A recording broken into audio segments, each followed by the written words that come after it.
I'm going to show you guys how I got 6 men, none of which were dancers, to dance in a crowded, confined New York City subway, and how you can use the same principles to get your clients to dance in 5 minutes or less. But first I want to give you a little backstory. Most people assume that because I teach dance that I've been a dancer for most of my life. Actually, I didn't get over my fear of dancing until about 4 years ago. For high school, I avoided all Sweet 16s because I did not want any girls to see me fail at dancing. For prom, I decided, all right, I have to learn some moves. So I watched Dirty Dancing 2 Van Nights on repeat. It didn't work so well. I tried picking up some Latin flavor, it didn't work. I ended up two-stepping for 7 hours straight with my date, Maxine Chan. Poor girl. In college, I decided, this is it. I'm going to learn how to dance. I took up break dancing, swing dancing, contact improv, and failed at every single one of them. By the end of college, I was convinced, I'm just not a dancer. It's just not in my blood. I'm stiff when I try to move, I look awkward, I look robotic, I can't keep time. Just hearing 5, 6, 7, 8 caused me anxiety. This life isn't for me. Now, eventually I did learn how to dance 4 years ago when my girlfriend at the time dared me to come up with and perform a solo dance piece for a 100-person show in 2 months.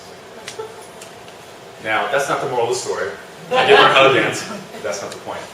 The takeaway is that if you want to get your clients to dance, especially in 5 minutes or less, you have to understand the insecurities and challenges and their own personal stories.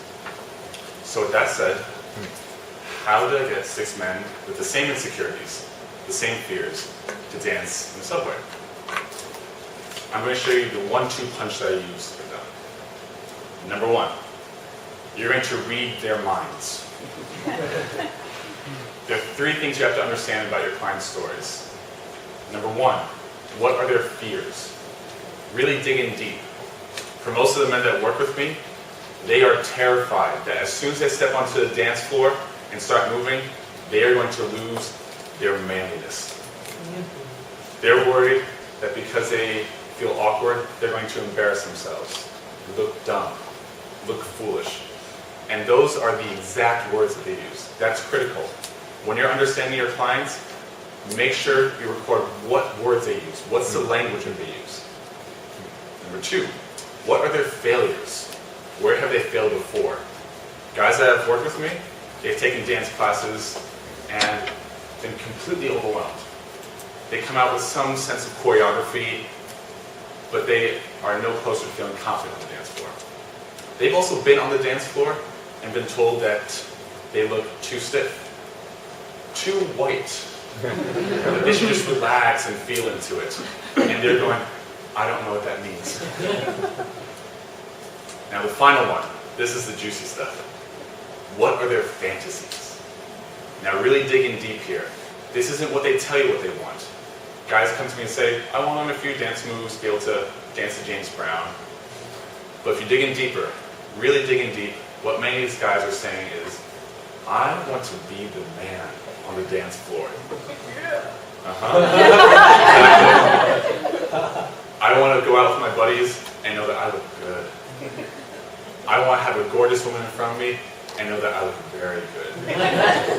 I want to be able to step into a dance circle, do some move, and know that I just killed it and walk out of it without looking back.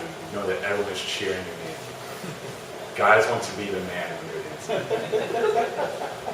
dancing. So, you have to understand their fears, their failures, and their fantasies. And again, make sure you keep in mind what are the exact words that they use. So, now I'm going to show you a little clip of what happened when I used all those, implemented their fears, failures, and fantasies, and communicated that to my men, and how I use that to get them to dance in the subway.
left Subway feeling like gods. So, now I'm going to run you guys through the first 5 minutes of what that workshop entailed. Within those 5 minutes, I made sure to address their fears, failures, and fantasies. And eventually, that got them to the point where they were comfortable enough to do that. So if you guys will stand up, we're going to do a little dance workshop.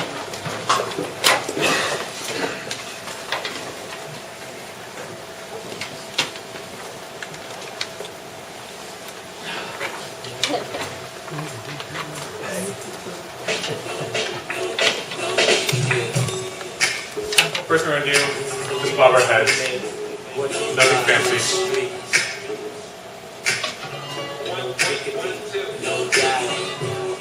And don't worry about the beats. Completely disregard the beats. That's hard. I know. It's a room full of dancers. And don't worry, when you go out dancing, most people are not on beat at all. You're fine. And if you just relax, you'll naturally sync up with the beat. Good. If you feel like swaying, sway a little bit. Relax the shoulders. Nothing fancy here. No choreography. Good. Now we're going to do a little two-stepping action. Step this way. Good. This is the move that you do when the dance floor is a little empty, or you just walked in and you're still thinking, I'm way too sober for this. Did I wear the right clothes? Ooh, she's cute. And you're still very much in your head. It's just to warm up into it. This is also perfect for when you walk into the dance floor and you're in a dance circle and all of a sudden your mind goes blank.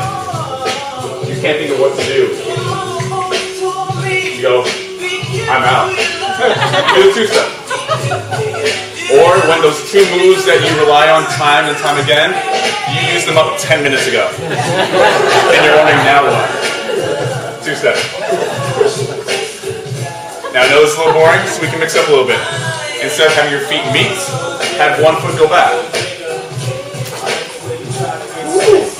Nice. Good. Another variation, you can kick your heel in front. Good. So all the two-step, but just different variations. Now pause for just a moment. I'm going to address the question that's on all of your guys' minds. But Ben, what do I do with my arms? I'm glad you asked. Before I show you specific moves, a few key principles. No matter what you're doing, keep your chest wide open, arms away from your body. You want to have expansive body language. Because powerful, confident men have expansive body language. You'll never see them like this. You see them like this. So when you're out dancing, you're going to be the confident, powerful man in the dance floor. Chest open, arms away from your body. Alright, so let's two-step a little bit. So one move that you can do is the basic switch. One arm up, one arm down. There you go. Now some of you have your fists balled up. No fight club here. Hands relaxed. If you need some tension, I understand. Here's my little trick. Thumb and middle finger pressed together, but the rest of your fingers are open. That way you keep a little tension because I know maybe a little nervous, but it doesn't look like you're ready to punch someone out. Good. Next one, this is my personal favorite. It's an old school move. Now it's great. As soon as you start doing that, maybe start smiling. Whether it's because you felt silly or foolish, doesn't matter. You automatically look better as soon as you start smiling.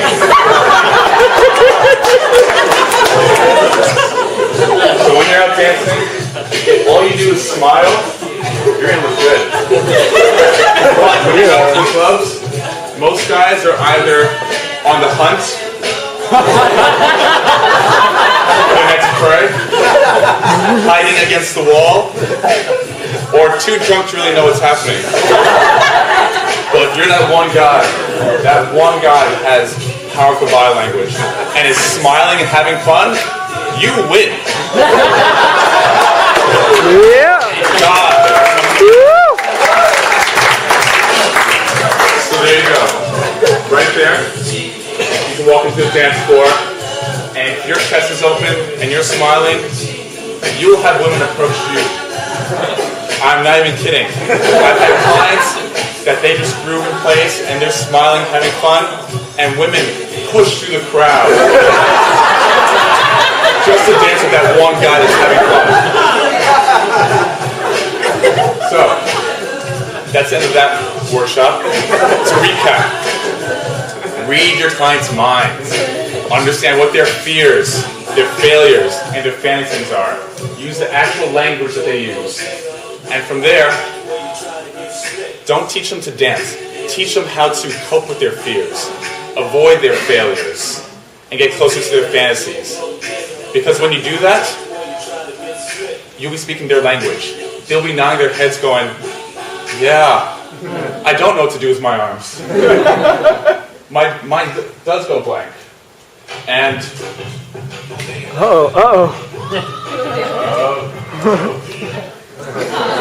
I know. So they'll be nodding their heads going, yeah, that is what I'm feeling. That is what I'm terrified of happening. They'll be nodding their heads, and all of a sudden, they trust you. They trust your process. And they'll commit to it. But on top of that, you'll know how to better serve them. You'll know what they're actually afraid of and how to better help them so that they can step onto the dance floor and for the first time ever, feel confident, feel good, smile.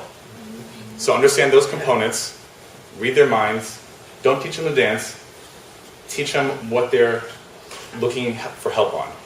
And you can get them to dance in 5 minutes or less, or even dance in a crowded New York City subway. Thanks, guys. Yeah.